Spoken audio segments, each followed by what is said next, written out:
Perang mendadak pecah di perbatasan dua negara Asia Tenggara. Thailand dan Kamboja kembali berseteru membuat perbatasan jadi medan konflik terbuka. Dalam waktu 5 hari, puluhan orang tewas, ribuan warga mengungsi, dan kerugian negara mencapai triliunan rupiah. Di tengah baku tembak, Kamboja menuduh Thailand pakai senjata kimia.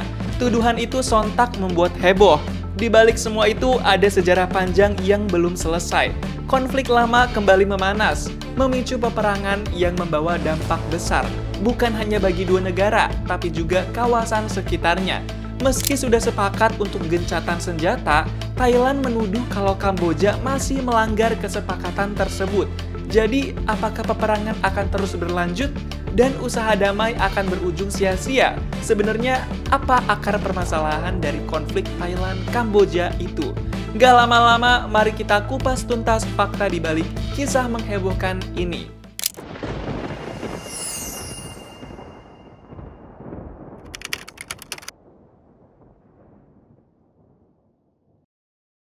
Balik lagi di channel Istana Media. Kali ini kita akan membahas kasus yang menjadi berita internasional, yaitu konflik panjang Thailand dan Kamboja. Perang selama sepekan terakhir di perbatasan Thailand dan Kamboja bikin geger kawasan Asia Tenggara. Serangan demi serangan terjadi, puluhan orang tewas dan ribuan warga terpaksa mengungsi. Seperti apa kisah selengkapnya? Gak lama-lama, mari kita breakdown sekarang. Belakangan ini, konflik bersenjata antara Thailand dan Kamboja kembali mencuri perhatian dunia.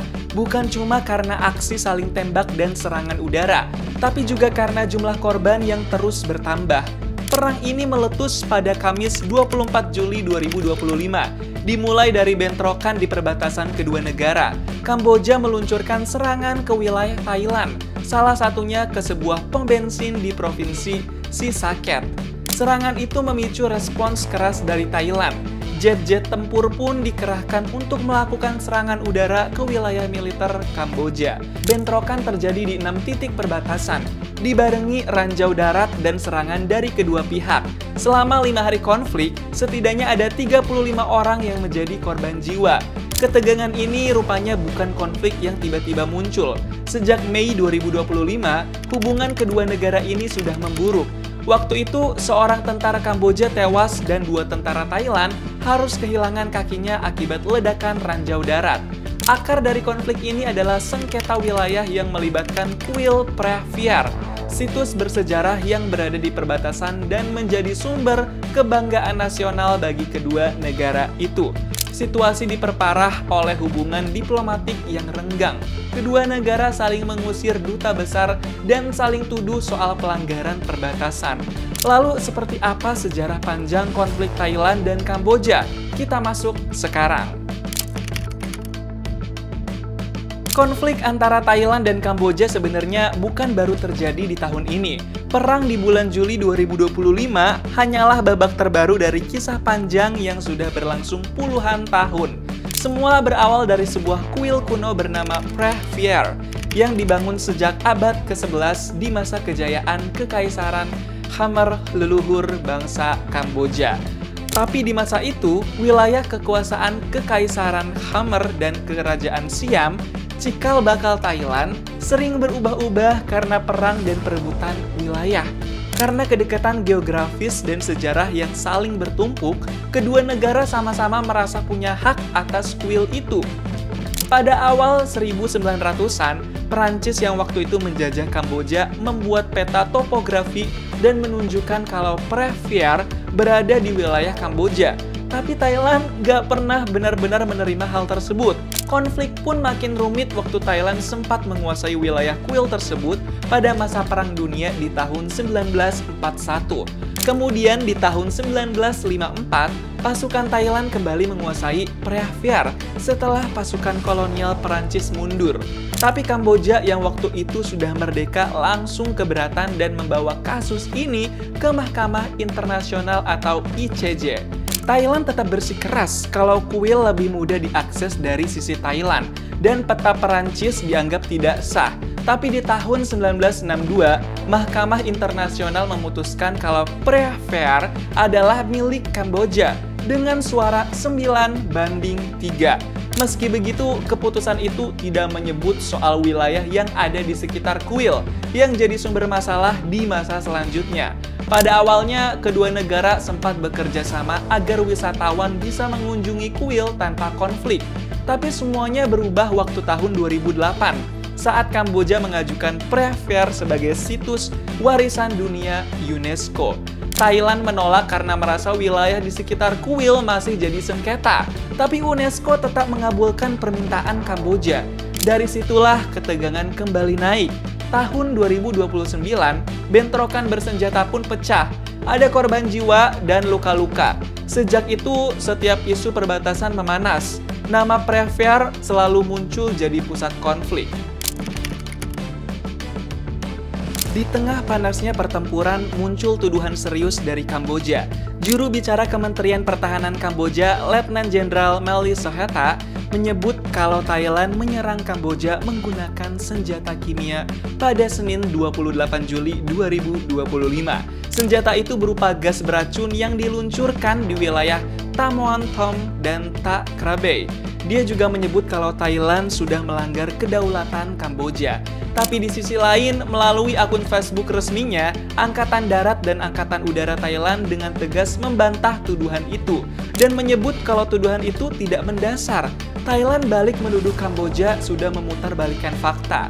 Tapi di luar soal tuduhan Kamboja, kenyataan di medan tempur memang menunjukkan kalau Thailand punya kekuatan militer yang jauh lebih unggul dibanding Kamboja. Dalam laporan Military Balance 2025 yang dikeluarkan International Institute for Strategic Studies, Thailand punya 361.000 personel militer aktif. Jumlah itu 3 kali lipat lebih banyak dibandingkan Kamboja. Bukan cuma dari jumlah, kualitas senjata Thailand juga lebih unggul. Negara ini merupakan sekutu militer Amerika Serikat. Meski bukan anggota NATO, artinya mereka mendapatkan dukungan militer yang cukup besar dari Amerika Serikat. Angkatan Udara Thailand dilengkapi dengan 11 jet tempur asal Swedia, Gripen dan belasan jet F-16. Sedangkan Kamboja nggak punya pasukan udara yang mumpuni. Di sisi lain, Angkatan Darat pun Thailand lebih kuat. Mereka punya puluhan tank tempur, termasuk tank VT-4 buatan Tiongkok dan sejumlah tank tempur asal Amerika Serikat. Kamboja juga memiliki sekitar 200 tank tempur lama peninggalan masa Uni Soviet dan produksi Tiongkok. Dengan perbandingan seperti ini, nggak heran kalau serangan Thailand lebih masif dan mampu menjangkau wilayah Kamboja dari berbagai titik. Setelah 4 hari perang berlangsung, akhirnya jalan menuju damai terbuka. Pada hari Senin 28 Juli 2025, Thailand dan Kamboja sepakat melakukan gencatan senjata tanpa syarat setelah melalui pertemuan diplomatik tertutup di Malaysia. Pertemuan ini dimediasi langsung oleh Perdana Menteri Malaysia, Anwar Ibrahim, yang sekaligus merupakan Ketua ASEAN. PM Malaysia menyebut kalau kesepakatan ini sebagai langkah awal yang sangat penting untuk meredakan ketegangan di kawasan tersebut. Pertemuan ini juga menghadirkan pejabat Perdana Menteri Thailand, Phum Tham Wechayani, dan Perdana Menteri Kamboja, Hun Manet. Sebagai bagian dari gencatan senjata itu, Thailand dan Kamboja setuju menghentikan semua pertempuran tanpa syarat mulai tengah malam itu juga. Kedua negara juga sepakat untuk terus berkomunikasi langsung antar pemimpin dan menteri terkait. Selain itu, mereka akan membentuk tim khusus dari Thailand, Kamboja, dan Malaysia untuk mengawasi dan memastikan gencatan senjata benar-benar dijalankan.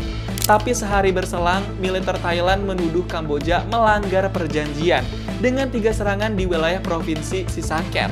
Thailand mengklaim kalau serangan itu dilakukan tentara Kamboja menggunakan senjata ringan dan granat. Meski begitu, militer menyebut pihaknya akan tetap berkomitmen menyelesaikannya secara damai.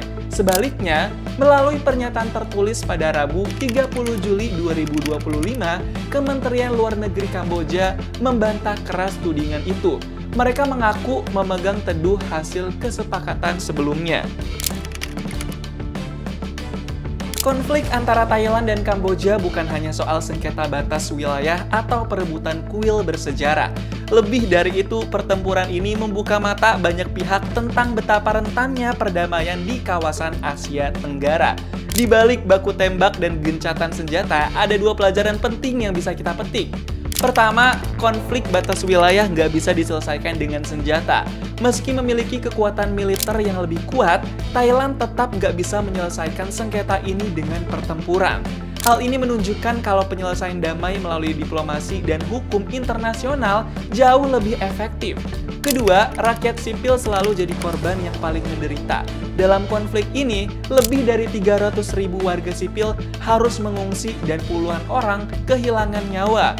Ini jadi pengingat kalau setiap konflik antar negara bukan hanya soal militer dan polisi, tapi menyangkut nyawa dan nasib orang-orang nggak berdosa, terutama anak-anak dan lansia yang paling rentan. Ketegangan antara Thailand dan Kamboja mungkin sudah mereda, tapi dampak dari konflik ini masih terasa, terutama bagi ratusan warga yang kehilangan tempat tinggal dan rasa aman. Gencatan senjata memang jadi langkah awal yang penting, tapi perdamaian sebenarnya membutuhkan komitmen jangka panjang, saling percaya, dan dialog yang terbuka. Semoga konflik ini bisa jadi pengingat bagi semua pihak tentang pentingnya mencegah perang sebelum semuanya terlambat.